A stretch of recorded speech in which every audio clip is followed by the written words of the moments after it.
Mis amigos, muy buenos días. Hoy vamos a hablar de una historia de aviación absolutamente extraordinaria. Tenemos un accidente que ocurrió en 1993, pero que es único en su tipo. Les cuento. En Oxford hay una asociación de paracaidismo que depende más o menos del ejército, que va a rentar un Antonov 28. Es un Antonov 28 en wet lease. Eso significa que llega con sus propios pilotos y luego la asociación pues trae a los paracaidistas. Lo van a rentar en Hungría. Hay que saber una cosa. Originalmente es un avión ruso que estaba matriculado en la Unión Soviética. Estamos en el 93, así que la Unión Soviética se derrumbó hace poco. Y muchísimos de estos aviones y también de estas tripulaciones soviéticas van a terminar en el mercado de Europa Occidental. Así que el Antonov 28 llega, estamos a finales de agosto, 93 en verano. Entonces llega al Reino Unido y al día siguiente comienzan las operaciones de paracaidismo. Entonces el aparato, para describirlo brevemente, es simplemente un biturbohélice. Entonces es un avión de hélice, dos motores, son turbohélices. Y en realidad alguien podría describirlo como el Twin Otter de los pobres. Todo el día hace rotaciones, así que realiza vuelos bastante cortos.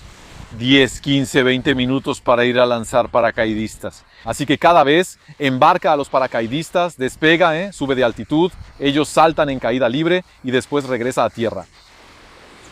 Estamos en el 13º, no voy a inventar, estamos en el 13º vuelo del día. El avión se alinea en la pista 38, pista 38, pista 36, no existe la pista 38, no sé por qué pensé en 38, y de hecho a bordo hay 18 personas, 19 hay 17 paracaidistas y tenemos al comandante y a un primer oficial, un copiloto. Los dos son rusos y vinieron entonces con el avión. De hecho, ellos lo trajeron desde Hungría hasta el Reino Unido el día anterior. Son experimentados, no hay duda, no hay ningún problema con sus habilidades. De hecho, son personas muy competentes, como el resto de la historia lo va a demostrar ampliamente. Entonces se alinean en la pista 36, aceleran, despegan naturalmente. Hasta ahí no hay problema. Llegan a 500 pies. ¿Y qué hacen a 500 pies? Entonces a 500 pies van a nivelar un poco la trayectoria para ganar velocidad y retraer los flaps. Entonces, los flaps son esas superficies que salen en este avión en la parte trasera de las alas que permiten que el aparato vuele a baja velocidad. Así que los extendemos para el despegue y el aterrizaje, pero después hay que retraerlos. Entonces, en este caso, los dos pilotos se dan cuenta de que ya es hora de retraer los flaps. Uno de ellos toma la palanca y la mueve a la posición de flaps retraídos. En este avión hay flaps eléctricos. Así que es un poco como en un Cessna 152. Entonces hay una pequeña palanca, la empujas. Y después hay un pequeño motor eléctrico que se encarga de retraer o extender los flaps. ¿Qué va a pasar? Pues en el momento en que retraen los flaps, solo tocan una palanca. Algo terrible va a suceder. Los flaps esos no se van a mover. Pero lo que va a pasar es que los dos motores, el izquierdo y el derecho, se van a detener. Es como si una mano hubiera cerrado las válvulas de combustible de ambos motores. Entonces, las alimentaciones de combustible de ambos motores están cerradas. Se van a apagar y las hélices se van a poner en bandera. Entonces, se van a colocar en la dirección del viento para ofrecer una resistencia mínima. Aún mejor, o peor aún, iba a decir, los aerofrenos de ambos lados van a salir. Quiero decir, claramente, esta no es una situación nada prometedora. Es muy difícil conocer la prosperidad desde un avión que está descendiendo, que está a 500 pies. Los dos motores apagados, los flaps extendidos y los aerofrenos completamente desplegados. Una situación absolutamente terrible. ¿Qué va a pasar? La aeronave va a caer como una piedra. Entonces los pilotos van a intentar planear. Sí, pero ¿cómo planear con los aerofrenos desplegados? Entonces van a picar, hay un campo frente a ellos, afortunadamente no hay edificios ni nada más. Hay campos, van directo y logran de manera milagrosa aterrizar en el campo. Bueno, es más un alunizaje que un aterrizaje. El avión está completamente abollado, las alas están rotas, ya no va a volar nunca más. Está totalmente así, está dado de baja por el seguro, se acabó. Pero todos están sanos y salvos. van a salir, los bomberos ya vienen, todo eso. Bueno, pues ya está, se acabó. Hubo un accidente, bueno, ahora estamos en la etapa posterior al accidente. Las autoridades ya fueron notificadas y van a comenzar una investigación. Hay que saber una cosa, que mientras las autoridades venían en camino, los pilotos, bueno, formados al estilo soviético, se preocuparon un poco, se dijeron, ¿qué va a pasar? ¿Vamos a terminar en un gulag? ¿Nos van a arrestar? ¿Será que salieron huyendo? Ellos así, a escondidas, se fueron al aeropuerto de Heathrow, tomaron un avión, ¡bam!, desaparecieron, estaban ahí, ya no sabemos dónde están. Entonces los pilotos huyeron. Entonces la investigación va a resultar un poco difícil para las autoridades británicas, porque simplemente no conocían ese tipo de avión. Es la primera vez que tienen un Antonov 28 tirado en un campo. Además, no hay caja negra, además los pilotos no están ahí. Así que imagina la dificultad de la investigación. Sin embargo, van a reconstruir poco a poco el historial y van a descubrir algo absolutamente extraordinario. Van a descubrir una falla en la construcción de este Antonov. Hay que saber una cosa antes de culpar a Antonov. Antonov, fundamentalmente, es un buró de diseño. Es una oficina de diseño de aviones. Es una oficina soviética creada en la era soviética con oficinas ubicadas en Kiev, Ucrania. Entonces, si quieres, ellos diseñan los aviones, pero no necesariamente son ellos quienes los van a construir.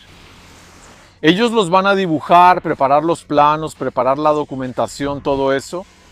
Y después, los aviones se fabrican bajo licencia. Podemos ver algunos fabricados bajo licencia en Kazajistán, en Irán, en Polonia. De hecho, este ejemplar fue fabricado en Polonia. No solo fabrican eso. De hecho, no solo hacen dibujos para eso. También hacen dibujos para tranvías, trenes, material rodante y todo eso. En todo caso, hay una cosa. Hay una diferencia entre lo que la oficina Antonov había diseñado y lo que los polacos habían construido, en particular en el circuito eléctrico. ¿Por qué? Porque a menudo es así. La oficina que vende la licencia de construcción, que vende la experiencia técnica, realmente no tiene control sobre cómo finalmente la planta de fabricación va a interpretar o a veces incluso modificar fríamente, modificar descaradamente sus planos. Y en ese caso hay una modificación. Les cuento. En el circuito eléctrico del Antonov tenemos la mayoría de los sistemas auxiliares, entonces los aerofrenos, los flaps, las luces, las radios, la regulación del motor, todo es eléctrico y en corriente continua como suelen ser los aviones soviéticos. Pero como era en esa época muchísimos aviones, incluso occidentales, donde teníamos una buena parte, en realidad teníamos una mezcla de corriente alterna y corriente continua. El problema de la corriente continua, a diferencia de la corriente alterna, es que tiene efectos químicos. Tiene efectos químicos, por eso se abandonó, porque tiende a crear lo que se llama carbonización. Eso significa que tiende a crear y acelerar la corrosión en ciertos puntos de contacto. Tiende a deteriorar una cierta cantidad de conexiones, de enlaces, todo eso. Por eso se prefiere la corriente alterna. Pero en este avión todo era de corriente continua.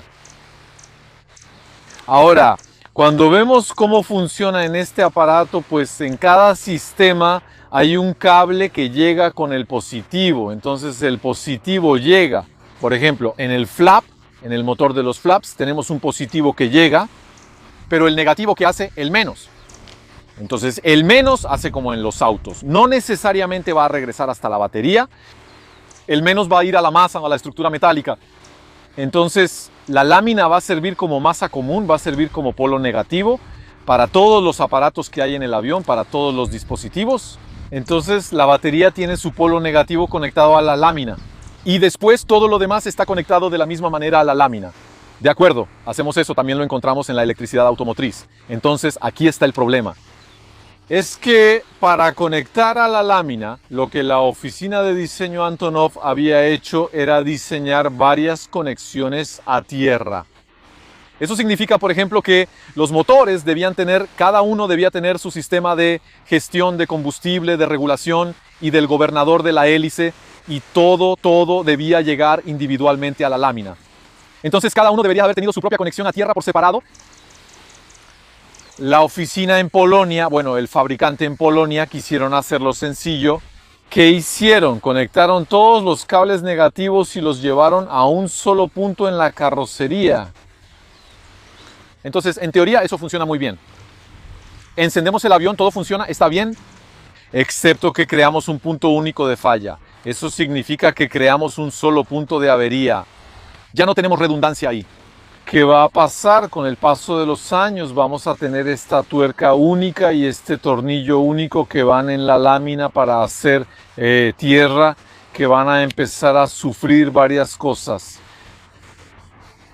Primero, corrosión, carbonización y también empiezan a moverse cada vez más.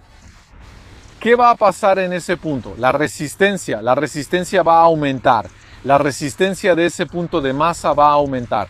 Entonces, el día en que los pilotos llegamos a un punto crítico, cuando los pilotos retraen los alerones, ¿qué pasa?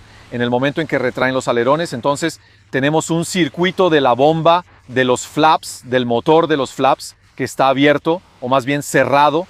Entonces, la electricidad debe regresar por la lámina, pero en el momento en que llega a la lámina, ¿con qué se va a encontrar? Se va a encontrar con resistencia. A nivel de la masa hay una resistencia elevada.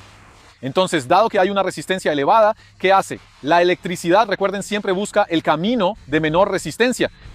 Entonces, la resistencia que normalmente debería ser extremadamente baja, pues es elevada. La corriente eléctrica va a empezar a regresar por los otros circuitos que están conectados en el mismo lugar. Entonces, va a empezar a regresar por los otros circuitos y en particular por los circuitos de gestión de los motores. Entonces, los relevadores que permiten poner las hélices en bandera reciben electricidad en el sentido incorrecto. Eso significa que la electricidad va a regresar en el sentido incorrecto. Excepto que eran relevadores de corriente continua que no tenían polaridad, si quieres. No tenían polaridad. Podían funcionar de la misma manera, recibieran la electricidad en un sentido o en el otro. Entonces, aunque recibieron la electricidad al revés, de todas formas funcionaron. Entonces los dos relevadores se cerraron, como si hubieran recibido la electricidad. ¿Y qué hicieron? Entonces pusieron en un segundo, una tras otra, las dos hélices en bandera. Así que ese es un primer punto que se hizo. En segundo lugar, en el Antonov se había decidido instalar un dispositivo que limita la pérdida de simetría en caso de falla de motor.